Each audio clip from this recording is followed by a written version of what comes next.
Now, let's bring in my great friend, Ohio Congressman Jim Jordan, who's chair of the House Judiciary Committee, but is also an economic expert.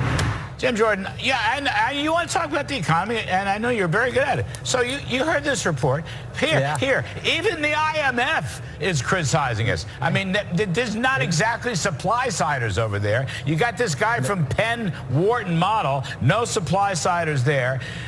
Too much spending, too much borrowing, too many deficits, inflation, interest rates. I mean, Joe Biden is out there today talking about junk fees and how we shouldn't have to pay baggage fees or whatever.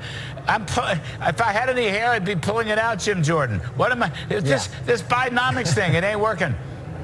Bidenomics ain't working, and even the IMF knows it and tells us about it. I mean, for goodness sake, record deficits, record debt caused by record spending, bad tax policy, actually raising taxes, bad regulatory policy, and certainly bad energy policy. And you wonder why we have record inflation and why eggs and milk and everything else cost more than it did under President Trump.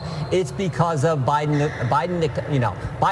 It just doesn't work, and everyone understands that. It's one of the key reasons why I think, and we've talked about this a lot, Larry, why I think President Trump's going to win. That and the border, I think, are front and center in voters and citizens' mind, and that's why I think President Trump is going to win this election. Frankly, why he's up in 6 of the 7 swing states, and he's even in Wisconsin, but he's winning in all the other 7 swing states. Are you kidding? He's going to carry Harlem and the rest of New York. They can't even keep him down. They let him out of the jury for 1 minute. He goes up to Harlem, and all the bodegas come out and endorse him. It's the greatest thing I've ever seen. I mean, it's very cool. But, you know, it's so interesting. So, again, here's Biden talking about junk fees. But actually, the IMF is talking about $7 trillion of spending, right?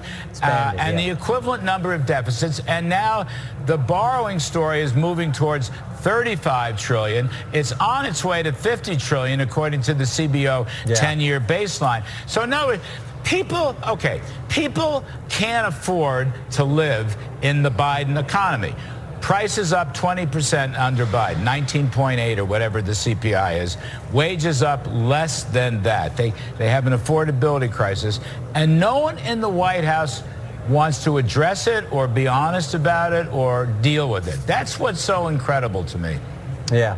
Well, and they want to continue it. They just keep spending, whether it's, we'll forgive your loan, we'll pay for this, we'll pay for that, just exacerbating the already ridiculously dangerous problem that we have. So, yeah, it doesn't. When you keep spending and debt to GDP ratios are way out of whack, we got this kind of interest we have to pay, over $1 trillion in interest. As the IMF said, you cannot sustain that.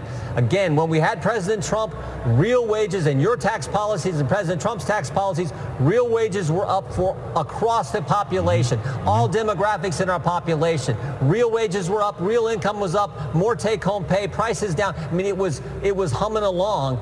And then, of course, we got what we have now with Joe Biden. Poverty down. Lowest unemployment rate for minorities. Biden lies about this all the time. He just does. He lies about it all the time. But people are smarter, and you are right. Here's another one for you.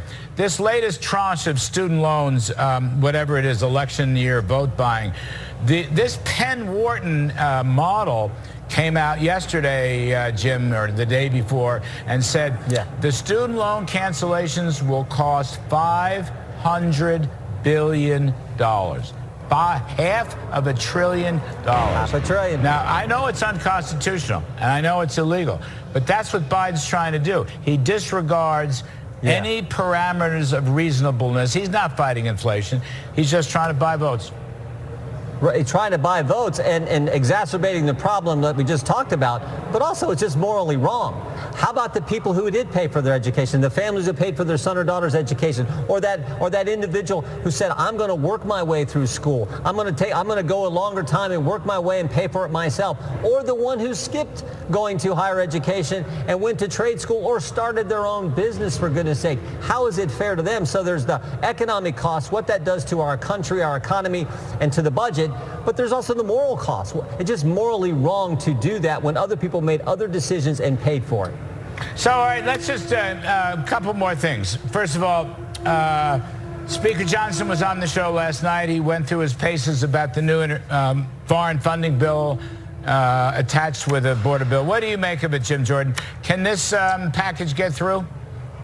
I think it can. I'm not a big fan of the structure. I'm 100% for helping Israel. I'm going to vote to help our dearest and closest ally, the state of Israel. The segment you had on with Professor Dershowitz, I thought was very telling, just how bad it is in some of these college campuses, the anti-Semitism and everything else. That is so wrong. So we need to help Israel, our dearest and best friend. I'm going to vote for that. Then they're going to put this package back together after we have these individual votes, and then we'll see how it goes. But yeah, I'm for helping Israel, not so much for the Ukraine issue. I think we should be focused on fixing our border before we send a bunch more money to Ukraine. Amen. TikTok is in there. Can we sell TikTok? Should we sell TikTok?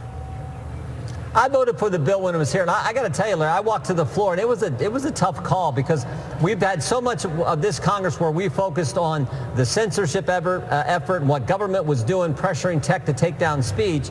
So you got that concern, but then the fact that the parent company ByteDance is in fact affiliated with the Chinese Communist Party. So we balance that all out. We'll see how that gets put together. There's a fourth part to this bill. There's the Taiwan, Ukraine, Israel, which I'm 100% for, and then this element here. So we'll see how that all gets put back together after we have the individual votes. We haven't really seen all that yet, so how that fourth part will be put together. Joe Biden keeps there. You hear these rumors, reported from Axios and Politico, whispers from the White House, that Biden is going to exercise some executive authority. I've heard him now for a month. I don't see anything. He's got authority, as you know. What is it, 212F and 287G? Yep. He could have closed down the border. He could have enlisted help from police forces across the country. He hadn't done a damn thing, not one single thing yet. No, and he continues to move in the wrong direction on parole. And we released a study earlier this week that shows that, they created this problem, and then they go train ICE agents to, now you don't want to detain certain people, you don't want to deport certain people. Even we had testimony, even people who have been guilty of larceny and theft are allowed to be released into the country. And you wonder why we have all these tragic situations happening to Americans. Of course, the one most recently, most tragic was Laken Riley, what happened to her. And we've tried to get the files on all these individuals, and the Mayorkas and the DHS won't share them with us. So we're still trying to get that information. But we released an interim report yesterday spelling out how serious this problem is. Last one, Jim Jordan, and thank you for your time, as always. Will Speaker Johnson stay as Speaker Johnson? Is he going to make it? I hope so. I mean, I really do. Mike's a good man in a tough situation. We do not need a third speaker in one Congress, for goodness sake. I hope this motion to vacate doesn't come. I was against it when they did it to Speaker McCarthy. I thought that was wrong. Certainly wrong now as well. So let's hope not. Let's stay focused on what needs to happen in 6 months. Right. We need President Trump in the White House. We need to win back the United States Senate and keep the U.S. House so we can address the craziness of Biden economics, so we can get things under control, get the economy growing, secure the border, and stop some of the craziness we see from today's left. Jim Jordan, you are the best of the best. I totally agree with what you just said. So I really totally agree. Let's focus on what we need to be focusing on, which is change and a retirement policy in the White House. Jim Jordan, really the best of the best. Thank you, sir. We appreciate it very much.